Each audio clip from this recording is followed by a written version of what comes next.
Hello, and welcome to day 3 of the IFP Africa launch at Sankalp. If you missed any of the presentations from the previous 2 days, you will surely want to check them out on the Aspire Impact website. Yesterday's presenters were excellent, and their topics range from the role of government in the private sector, to the innovation that only our youth can provide, to the importance of agriculture and what we do about oil and gas to power our current needs, even as we look to renewable energy to ensure our environmental future. Today, our final day of collective inquiry, at least until next quarter, will be no different. Get ready to be inspired to think more expansively and boldly so that we can together design the future of impact in Africa to meet our challenges at scale. To get us started, please join me in welcoming Her Excellency, Dr. Amel Karboul, originally from Tunisia, now based in London, and CEO of the Education Outcomes Fund.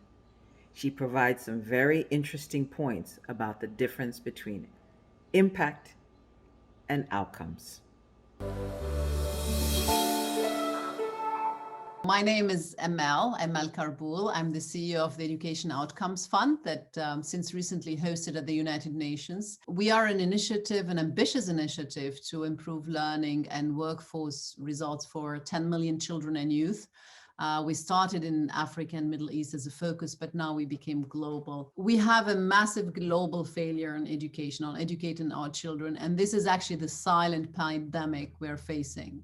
Before COVID already, we estimated that by 2030, half of the world children are going to be failing to learn. These are 800 million of them. And sadly, too many of those in our continent in Africa. Now with COVID, sadly, like at the beginning, people thought this is going to be the big equalizer because we're all in the same storm. But some had yachts and boats and some had only rafts, especially with the digital divide and the access to online schooling, etc. We feel it kind of actually increased the inequality. So we know today that, for example, from what we know about Ebola, for example, that even when the schools reopen, around 20 million girls will not go back. That's massive. That breaks my heart. And that's what drives the work I do today. So the Education Outcomes Fund, it's maybe to understand it more as a partnership than a fund. So we bring together governments with civil society, social entrepreneurs, investors, the private sector. We bring them all together in a partnership for public purpose. And that public purpose is to fight the silent pandemic we're facing, which is called education. Once you design something in a partnership and hold everyone accountable and everyone is incentivized to reach the results, and you do it in a very professional manner, people do take it seriously, and there is appetite, there is money out there to invest in the education of our children, and even like pre-financing work that the government, and trust that the government later would pay them for. So that's been really the second big surprise, and in a positive way. I'm super passionate about the how, because I think the way we fund can undermine the impact we want to achieve, but very few people are. And I hope I'll explain it in a way that is kind of accessible. First of all, an outcomes fund actually has the vision to pay for outcomes, so for results, which means you don't pay for, you pay for a child that can read and write, at the end of primary and has never, you pay for a child that is school ready by the age of 6. You pay for a young person, not only that went through skill training, but actually is actually employed and a certain retention in the job, so kind of this focus on result. But you can do this for health, agriculture, anything else, kind of to this raise a focus on outcomes. Challenges, however, so big. You have to think like less than 5,000 days from now, around 1 billion Africans will be in the job market, and so we really have to find solutions at scale. I'm not undermining these people with their innovation, but sadly it stays sometimes pilot. There is a lot of evidence out there about what works, on the research, but the policies and what we do does not always match, So basically what we're having today is that governments, donors, foundations, NGOs are spending our very scarce resources in things that don't work. And that's for me kind of, can we hold ourselves more accountable for results? And can we build a stronger evidence base of what works and then kind of do more of that? And that's at the core of kind of EUF, but I'd love to see this much, much broader in everything we do, like to hold ourselves more accountable of delivering better to our citizen. A lot of entrepreneurs and innovators in Africa, and they are kind of changing the way things are done in a way that could influence the rest of the world. Like, one of my favorites is, for example, Fred Swaniker, who's founded the African Leadership Group, and that governments alone, private sector alone, third sector alone can't achieve that. So I'm fascinated by AFP, and if you have the vision really to create bridges between these people because they speak different languages, they incentivize differently, create partnership that deliver a certain public purpose, that deliver better results for the people. I think then you'll succeed. Start with one, and then do the second, and then do the third. Please join me in welcoming our second speaker, my dear friend, Mr. Jide Zeitlin, a former partner at Goldman Sachs. He has a unique vantage point of also having chaired a Fortune 500 company. He is now the chairman of the Nigerian Sovereign Investment Authority, and he shares with us some insights on how they approach their impact investment work, and also how they make use of the extraordinary resource that is the Nigerian diaspora. My sense is that there really are two different approaches in terms of how we have thought about impact investing, and particularly at NSIA. One of which is to really think through certain sectors where we believe we can have optimal or maximum impact on the community. What are some of the needs there? So, in this era of the COVID-19 pandemic, we have been particularly focused on healthcare services. We were before we had invested in setting up a number of regional clinics across the country prior to COVID, but we've really leaned into that in this time period. And by that, really meaning a few things. First of all, is just setting up clinics that have access to high quality infrastructure in terms of equipment, as well as connecting a number of the physicians and the other specialists within those clinics with Nigerians around in the diaspora, so that they can, it's not just hardware, but it's also the software side of it, and really making sure that they're looking to nurture networks of relationships that can benefit those that are delivering care, in a close to the community, much closer to the community. We found that has actually been quite effective. We found that there are a number of Nigerians in the diaspora who are really happy to have an avenue where they can give back and they can have an impact. And there clearly is almost bottomless demand for the clinics and for the equipment, because up till now, what you see a lot of that happens, medical tourism, right, where those that can afford it leave and go to India, to the Middle East, to other geographies for their more serious healthcare needs, and those that don't have access, and they end up spending money that they don't have for often suboptimal care. So trying to really create greater access for a broader swath of the community on the healthcare side has been something we found has had a real impact on the community. And then we've then thought even in other areas such as education, where we have looked to particularly on the looking at accessing technology. And there again, as we move into a COVID period where virtual education is now much more universal, but our sense is that it's a way of bringing more consistent delivery of quality education to a lot of families. And so we have partnered with some global organizations that have been leaders in technology, using technology to enhance the educational experience, to bring them into Nigeria, both to do everything from setting up entire school systems to just supplementing the delivery of certain aspects of the educational process in the country. So those are two areas that we've been quite active in, and feel as though we've been able to have an impact.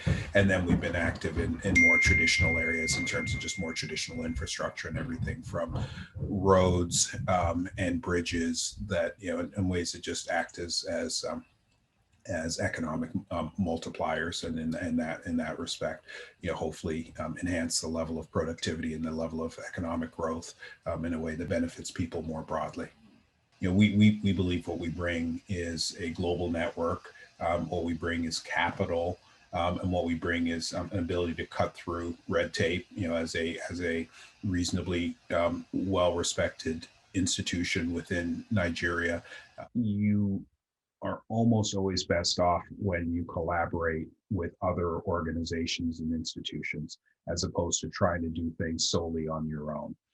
And by that meaning, when you collaborate across government, across civil society, because there's just so much knowledge and expertise in civil society to leverage, and then across the corporate sector, because there are lots of really well-intended corporate leaders who want to figure out how to have an impact, and we're working with their expertise, with their energy, with some of their capital alongside our capital, where you can make much more of a difference than if we just went in and tried to build something ourselves. So I think if there's a takeaway for us in terms of way of increasing the probability of success, reducing the probability of failure, increasing the likelihood of impact, it's collaboration, and collaboration not just in one avenue or one lane, but trying to collaborate across different lanes, from civil society to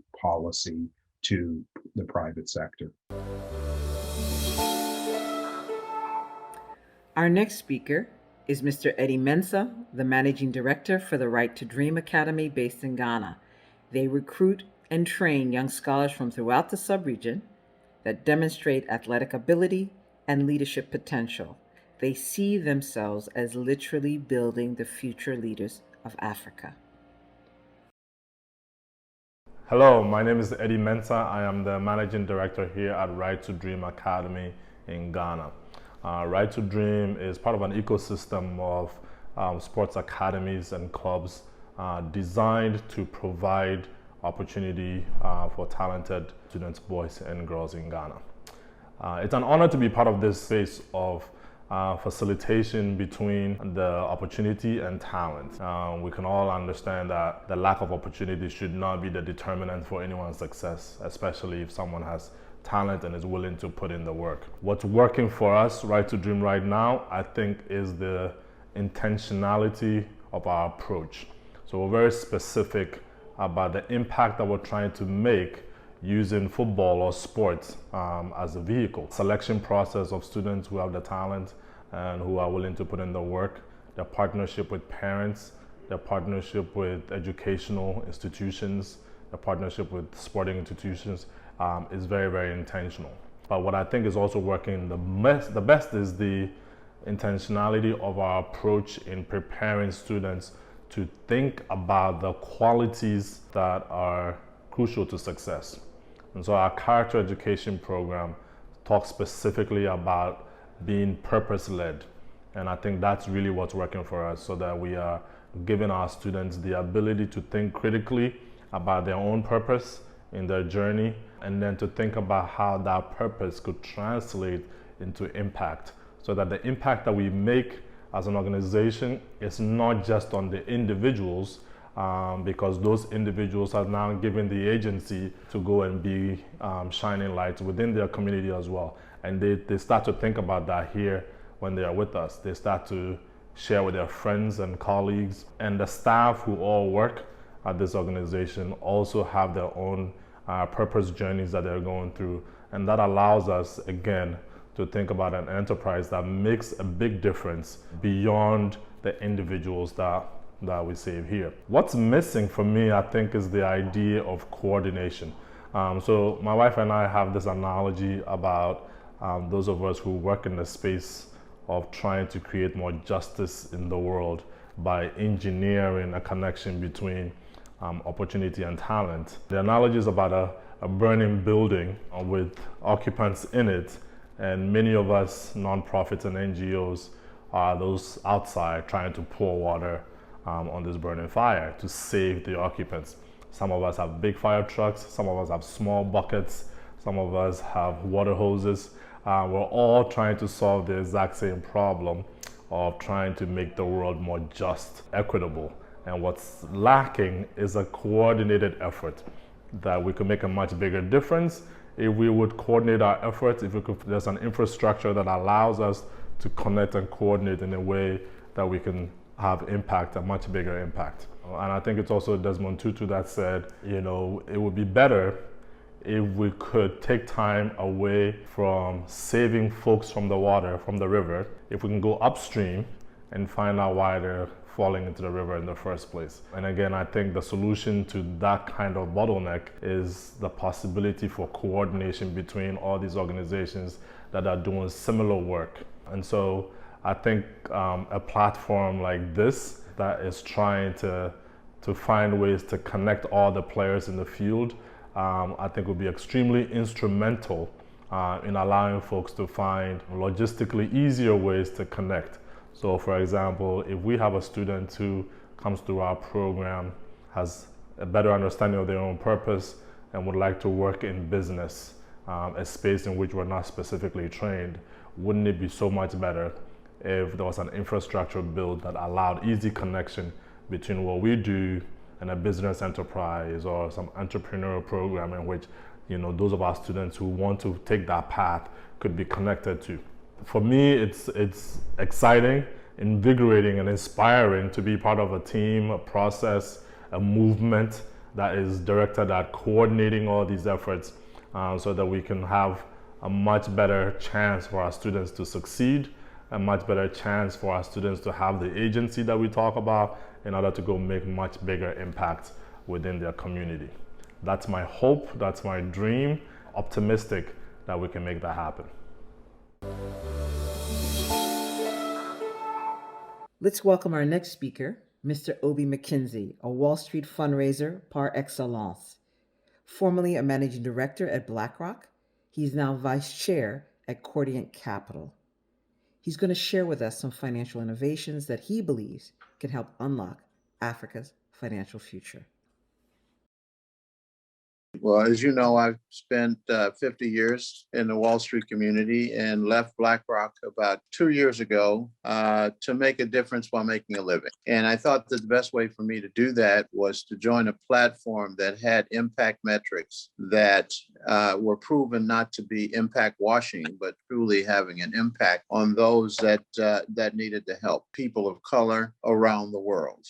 And so my preference or my contribution I chose to make to the continent of Africa. And for those who, unfortunately, in the investment community who think Africa is a country, it is a continent with 54 countries. And so part of my contribution was to help educate those that control pools of capital in the U.S.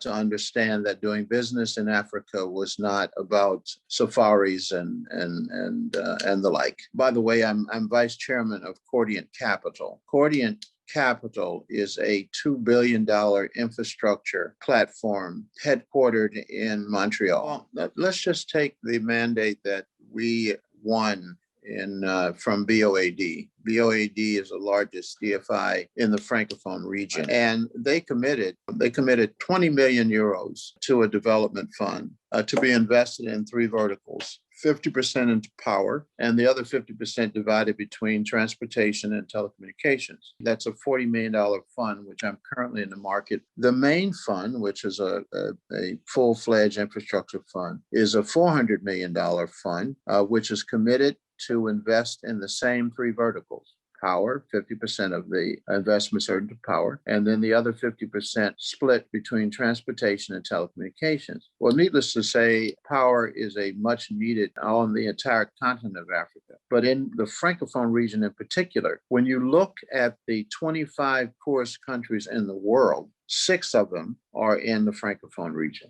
Mm-hmm. And so that really complicates the opportunity to finance these initiatives in the region. I'm encouraged by the fact that there are still institutions, Prosper Africa, USAID, DFC, IFC, and there are others that are still committed to bringing capital to the region. However, it's going to take a village. It's going to take the willingness of some firms or some organizations that are risk mitigators to join hands with pools of capital that would like to see something progressive happen. I have tried to identify companies that have deal flow in the three sectors that I'm talking about, who may have capital to invest, and in turn get pre-approved for equity financing for some of the projects that they have in their calendar of deal flow. For example, I'm currently working with an organization in Gambia, which has a 20-year history in power.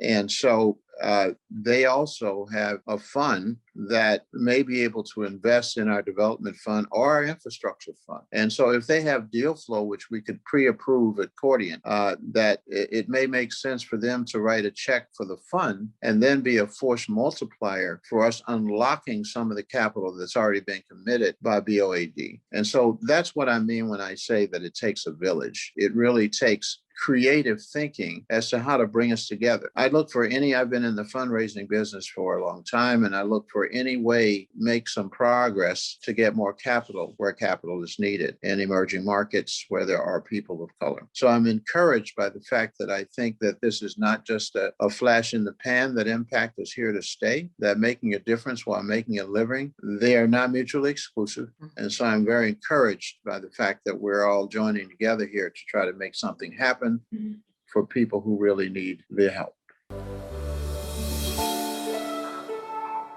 Allow me now to present to you Mr. Michael Sudarkasa, the CEO of the African Business Group based in Johannesburg. Trained as a lawyer, Michael literally wrote the book on doing business in Africa some 30 years ago.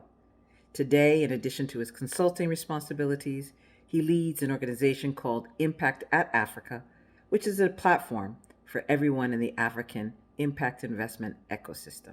Please welcome warmly my friend, Michael Sudarkasa. My name is Michael Sudarkasa. I am the CEO of Africa Business Group. We are a Johannesburg-based, continentally active African economic development advisory firm. Our focus is really 4 key sectors. So we work in the agricultural space, we work in the renewable energy space, particularly around solar, also in the sustainable tourism space, and also more recently in the healthcare space.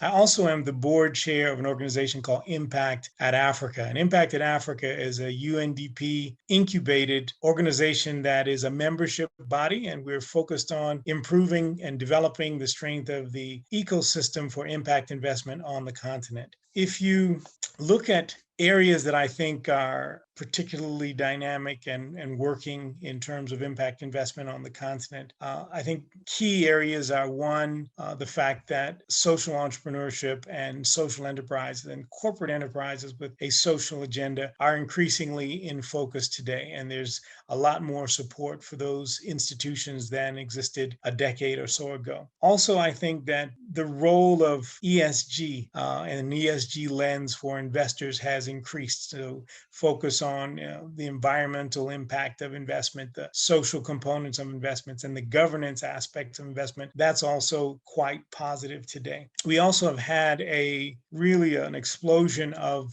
incubators and accelerators and business support programs on the continent, which has strengthened the caliber, if you will, of SMEs on the continent and increased knowledge amongst entrepreneurs about what constitutes a strong and growing business, if you will. And so I think those are all positive things, and that's helping the impact investment ecosystem. What's missing is, to me, there's still not enough equity in the impact investment space. And what I mean by that is there are still too few women founders being funded, still too few African-born founders being funded. And that's a real challenge. As well, there's still too few pools of capital formed on the continent. And so there's a need for more domestic resource mobilization and frankly, a need for more government support for the impact investment space. It can't just be an initiative that's driven by well-meaning and well-intentioned stakeholders who are off the continent. If you ask me what is exciting in terms of the impact investment space and developments on the continent, I think the most catalytic initiative that in recent memory for me is the African Continental Free Trade Agreement and the promulgation of that in January. And I say that because even though there are still challenges in terms of intra-African trade and non-tariff barriers, it's an initiative that focuses the mind across the continent on how to trade in between the continent. And it's also stimulating thoughts about to invest, to plant a flag across the continent. As companies try and develop regional value chains and cross-continental value chains, it really pretends to provide tremendous opportunity for growth on the continent. Another thing that is particularly interesting for me is the increasing interest by Africa's diaspora in investing on the continent and also providing technical assistance to the continent. And lastly, also creating markets for products made on the continent. All three of those areas will be catalytic, in my opinion, over the next decade and beyond. I think also the fintech growth and the growth of micro investment and the ability crowdfunding to mobilize smaller pools of capital and deploy those is also quite exciting, because as it becomes less expensive to mobilize capital, that capital can do a lot of good on the continent and in ways that we hadn't seen in the past. I think some of the ideas that we are promoting and that I think need to be promoted as we go into this decade of delivery in terms of supporting the Sustainable Development Goals. One is the idea of having supplier development programs that give SMEs, small and medium-sized enterprises, tutor, if you will, and a market. So helping those enterprises improve their quality, helping them improve their capacity and the quantity of output that they can develop. Such initiatives have had tremendous impact in the US and other parts of the world, and we need more of that on the continent. I also think the opportunities that are coming to fore subcontracting, where there are corporate sustainability initiatives underway as focus on climate change and mitigating climate impact, developing greater resilience and sustainability comes to fore. There are opportunities for social enterprises to play a role there, and I think that's key. I also think that increasingly, and we need a lot more work there, and this is one of the advocacy areas of Impact in Africa, there are opportunities for public-private collaboration, and if not formal public-private partnership, but ways in which the private sector can support the public sector agenda in terms of moving the continent forward in a number of areas, but particularly around the SDGs and around Agenda 2063, which is the Africa Union's long-term development strategy. I also am excited about the initiatives that are being undertaken to mobilize green capital, if you will. The Global Climate Fund is the leading pool of capital in this regard, but historically its focus has been on the public sector. So as more and more initiatives arise to leverage that capital for private investment, I think that will have tremendous impact on the continent. I think that lastly also we're encouraging more public-private dialogue between entities on the continent that are looking at impact investment and African governments. I think that it's critical that you have African governments to not only create a better enabling environment for impact investment, but also to mobilize pools of capital, whether it's through pension capital or otherwise, that flow into this sector. If you look at the success of impact investment around the world, in all of those countries, it's been locally led development. Even if you want to lever development partner capital or capital formed offshore, it's critical, I think, that we create a sense that Africa is investing in Africa. Thus concludes the 3-day workshop for the IFP Africa launch at Sankalp 2021. I want to thank all of the presenters, all of the organizers, all of the researchers, and of course, all of you. My name is Judith Adu, and it's been my distinct honor and privilege to act as your host. I look forward to collaborating with you going forward for the next 12 months as we seek to reimagine the impact ecosystem in Africa so that it is fit for the extraordinary purpose that lays before us. Thank you.